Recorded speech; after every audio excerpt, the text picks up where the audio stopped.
Tunadhaminiwa na Magnus Secondary School. Ni shule ya bweni na kutwa kwa kidato cha kwanza hadi cha 4.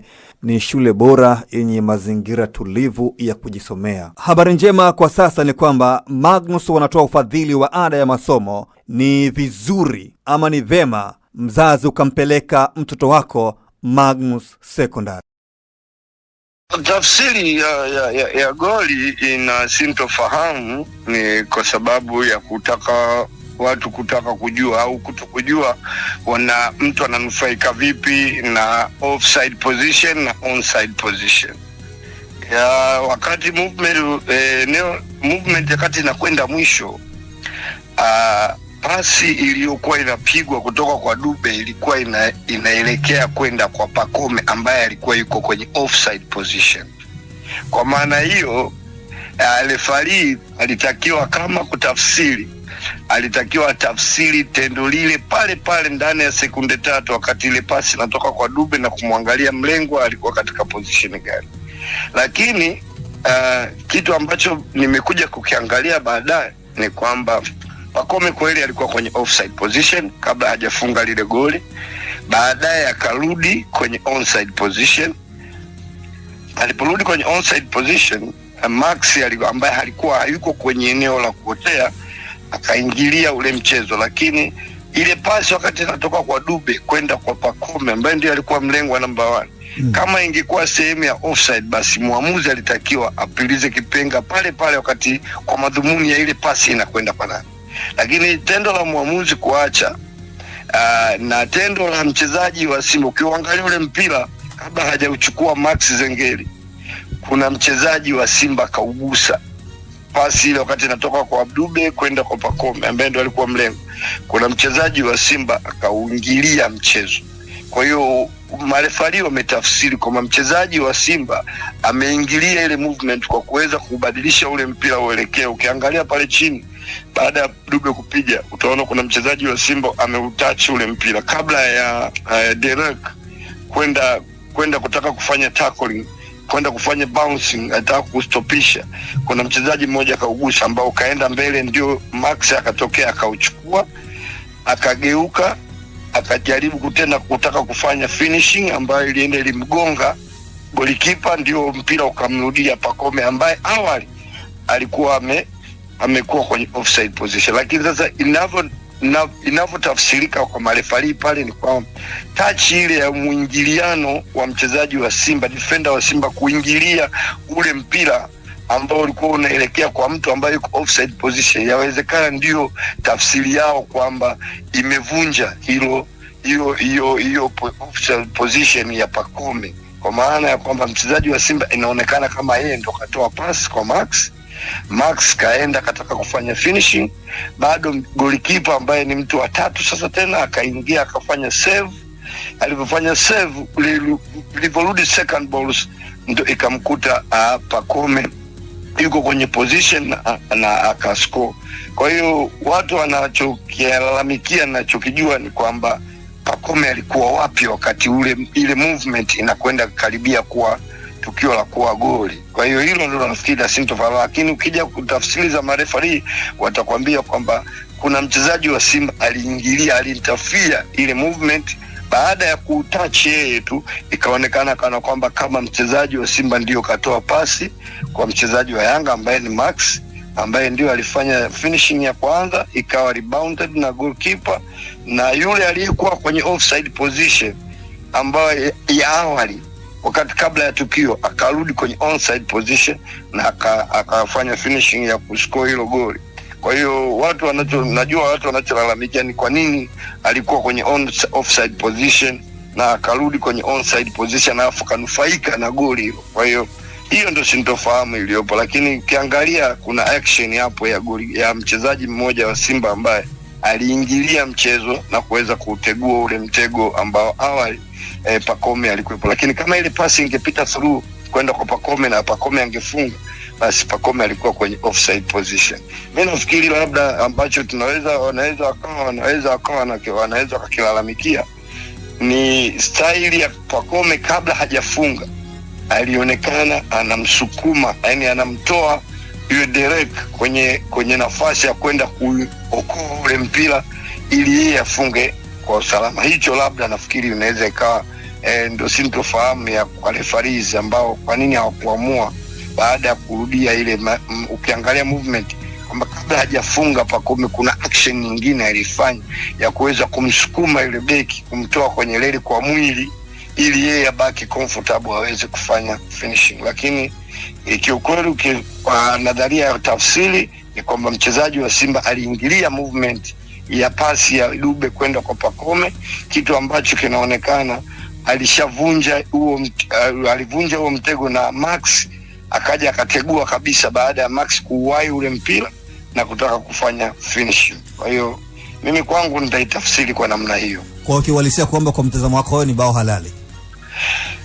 Ya, linakuwa bao halali kwa sababu tu ya muingiliano wa mchezo, kuingilia kwa mchezo kwa mchezaji wa Simba kunaweza kukatafsiri, yani kuna tafsiri faida ya kwamba aliingilia mchezo na hakukamata mpira vizuri. Je, kama vipi kama angeingilia na kama yule mchezaji wa Simba angeuklia ule mpira ungetoka eneo lile, ingekuwa sio pasi ambayo ingekuwa hamna movement tena ya goli. Kwa hiyo aliingilia mchezo lakini hakupata mpira vizuri, lakini tendo la kunyoosha na kuonesha lengo la kukamata ule mpira alafu kaukosa kwa kugusa, bora angeukosa kwa kutokugusa, lakini kaukosa baada ya kugusa, kaugusa kidogo kaenda mbele yake pembeni, akatokea Max akauchukua tayari pale, na tendo la offside linakuwa linavunjika kwa sababu wananufaika na hii pasi ambayo inatafsiriwa kama pasi na marefali wanatafsiri kama pasi kutoka kwa beki wa Simba kupiga back pass. Sasa na beki wa Simba akapiga back pass fupi, alafu striker akatokea akaenda akachukua mpira akafunga, itahesabika goli kwa sababu pasi imetoka kwa mchezaji wa goli lilipofungiwa. Okay, na ukiangalia kwamba Simba kwa hivi sasa nadhani hii ni mara ya 6 wanapoteza dhidi ya Young Africans. Unadhani Simba shida iko wapi? Simba na Yanga ni mechi kubwa na ndio maana unaona inaleta ukakasi, inaleta matani yenu ya tani wa jadi, lakini ni mechi ambayo inaingia kwenye historia ya kizazi na kizazi, mechi ambayo inajenga taswira ya mpira wa Tanzania. Mimi niseme tu ni kwamba Simba wamekuwa bora kwenye miaka 4 ile ya nyuma ya Champions League, wanafika robo finali. Ninachokiona ni kwamba wanapita kwenye transition period ya kuweza kujenga timu baada ya wale ambao walikuwa wanafanya vizuri. Wengi wao tunaona wameondoka, labda kabaki Shomari peke yake sasa hivi. Kiangalia Simba hiyo iliyokuwa inafanya vizuri kwenye Champions League miaka 4 ile ya nyuma, amebaki Shomari. So ni process nyingine ya kuweza kuanza kujenga timu, na hizo kipindi timu nyingi duniani zinapitia. Kuna timu kama Arsenal na miaka nenda rudi hajawahi kuchukua ubingwa, anafungwa. Manchester unaona sasa hivi wana struggle. Kwa hiyo kubadilisha timu it's a process. Nitakwambia process ya kujenga timu imara yenye mshikamano, muonekano kama Yanga unavyowaona hapo ni takriban inahitaji kiufundi, tunahitaji wiki 52. Sasa wiki 52 ukiangalia kwa mwalimu huyu aliyekuja mwaka jana, anyway mwaka huu kashiriki kwa kiasi kikubwa kwenye recruitment ya wachezaji wa Simba, na muda ambao amekuwa nao tangu amefanya recruitment yake almost 1 month, wameenda kwa Misri na bado wanahitaji kuwa na muda kidogo. Kwa mimi niseme Simba imeboreka tofauti na ile ambayo tumeiona kwenye mwaka jana. Ukiangalia in terms of tactical ways ya jinsi walivyocheza jana, game approach ya mwalimu inakupa kwamba kuna kitu kinakuja mbele, lakini tu ni swala la kuwapa wachezaji wengi wageni, maingizo 7 kwenye kikosi. Hauwezi ukapata within 2 months, 1 month. Inahitaji angalau miezi 3 miezi 4 unaweza ukapata real picture ya ushindani kutoka kwenye kikosi cha Simba. Kwa hiyo mimi nafikiri smart of time, ni mwalimu mzuri, bado anaonekana yuko positive kwenye objective zake. So mimi nafikiri wampe muda na inaweza kawa kuna kitu anakipika haja kuwa na manufaa baadaye. Sawa, kwa mechi ya jana, kwa jinsi ambavyo ulivyoitazama, Simba wapi walikwama? Simba mimi niseme mpaka season inakwenda kuisha kulikuwa kuna changamoto kubwa sana kwenye eneo la nyuma la defense. Mimi niseme wamepata mtu sahihi Derock anaonekana amemaliza hiyo kiu ya mwalimu kwenye sehemu ya defending. Ukimwangalia the way anavyocheza, changamoto iliyopo ya Simba ni mstari wa kati, tunaita second tactical line, kwenye kufanya distribution kwenye third technical line. Yani mstari wa kati, muunganiko kati ya mstari wa kati na mstari wa mbele, ule mstari wa finishing. Na ndio maana nimemuelewa jana mwalimu mpaka kabla dirisha kubwa linakwenda kufungwa, mwalimu wao alikuwa analalamika, anasema nahitaji mchezaji mmoja wa mbele wa kufanya execution, yani mtu mmoja ambaye alikuwa anaona kwamba watu wake wote waliokuwa nao bado hawakidhi kwenye kutumia zile nafasi. Yani finisher mmoja, alikuwa anataka finisher mmoja, pocha mmoja ambaye akipata nafasi moja anaitumia, akipata nafasi mbili anaitumia. Hichi ndio kwenda kutokea jana. Nitakwambia kama Simba wangekuwa na mtu wa kariba ya kilio cha mwalimu, jana ilikuwa ni kipindi cha kwanza Simba wanakwenda kuimaliza ile mechi. Simba wamepata clear chance, ukiacha ile ya Hamza ya kichwa, clear chance mbili completely za kumaliza mechi. Kwa mechi, kwa ukubwa wa mechi kama ile, kwa wachezaji wenye uwezo mkubwa kwenye eneo lile, Kibu Denis anapata na 1v1 visi ya Diara, ilikuwa ni chipping tu kidogo, anakuja Shomari Kapombe anaingia tena 1v1. Unaona hizo nafasi mbili, kama angekuwa na mtu aina alikuwa anamhitaji, alikuwa anaona anamaliza mchezo. Kwa hiyo mimi naona kuna changamoto, bado hajapata coordination au combination nzuri kutoka kwenye mstari wa kati second tactical line kwenda kwenye third tactical line, yani muunganiko kati ya striker na midfield. Jinsi gani midfield anachukua mpira kutoka kwa defender na kuupeleka kwenye mstari wa mwisho. Kinachotakiwa ni nini? Labda movement za striker nazo hazikuwa nyingi, au mikimbio ya watu wa mbele haikuwa ina faida, haikuwa hatari zaidi. Kwa hiyo hilo ni swala ambalo nafikiria mwalimu kujaribu kutilia mkazo kwenye mstari wa kati na mstari wa mwisho wa ushambuliaji, ili aweze kudeliver kwenye kile ambacho mabeki wanakuwa nakifanya kwa muda mrefu. Bakari Malima, kuna swali nataka kuuliza. Pawasa. Naam brother. Mambo vipi? Salama kaka. Utanitafuta hayo magoti yako hayo. Na dawa nimeipata. Mimi nishapona brother. Sasa Boni, ndio bahati nzuri umechezea Simba kwa mafanikio makubwa yani, na kwa muda mrefu. Kama unavyojua hizi mechi za Simba na Yanga, timu inapopoteza huwa kuna mambo mengi sana, na Simba ukija kaangalia wanakwenda kwenye mashindano ya kimataifa yani.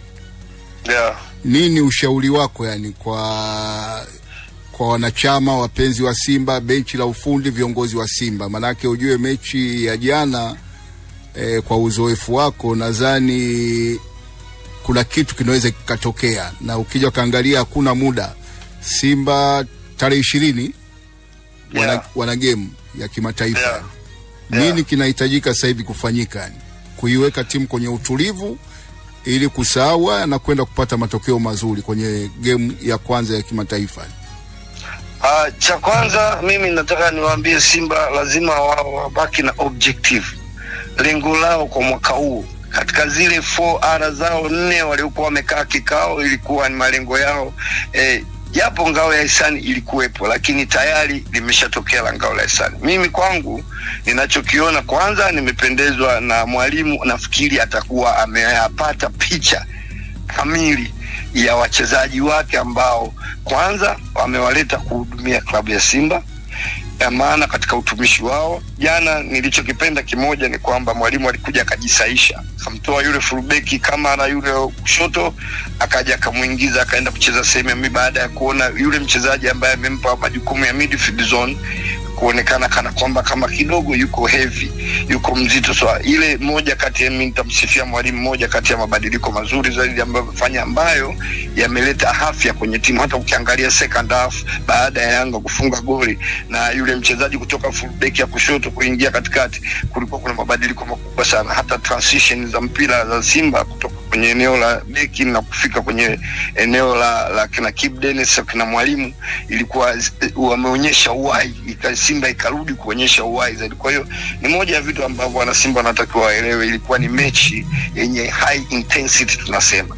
Sasa mechi yenye high intensity ndio mechi yenye level ya mashindano ya kimataifa. Kwa hiyo mwalimu naamini anaondoka hapa na kaseti hii ya mechi ya jana kwa picha halisi ni nani wanaweza kucheza mechi za ushindani wenye intensity kubwa kama ile mechi ya jana. Kwa hiyo mimi nafikiri washabiki wa Simba wanatakiwa wawe wapole, wakubaliane na project ya mwalimu, lakini vile vile na uongozi wa Simba kwamba wako katika process ya kujenga timu. Kujenga timu is not the issue ya msimu mmoja au pre-season moja. Haiko hivyo, ndio maana nimesema kujenga timu mpaka uipate timu iliyokuwa complete, organized kama walivyokuwa Yanga. Yanga ukiangalia first half kipindi cha kwanza wachezaji wote, hakuna mchezaji mgeni. Ni kwa nini? Mwalimu alitaka kuondolea hofu hao wachezaji wageni kwanza, kutoka waizoe, waangalie picha ya dabi, asiwachezeshe kwenye pressure. Kwa hiyo ukiangalia approach ya game ya Yanga jana, utaona first half Yanga walikuwa wako very organized, wako wale wanaojuana, tofauti na Simba. Kuna maingizo karibu 4-5 mageni kwenye kikosi cha Simba. So kitu ambacho huwezi kupata ile tunaita coordination ya timu iliyokuwa perfect within katika kipindi cha mwezi mmoja. Ndio maana nikasema maandalizi ya kupata timu ambayo ina mshikamano, ina uelewano, yanahitaji kitaalamu. Kwenye modern football tunahitaji wiki 52.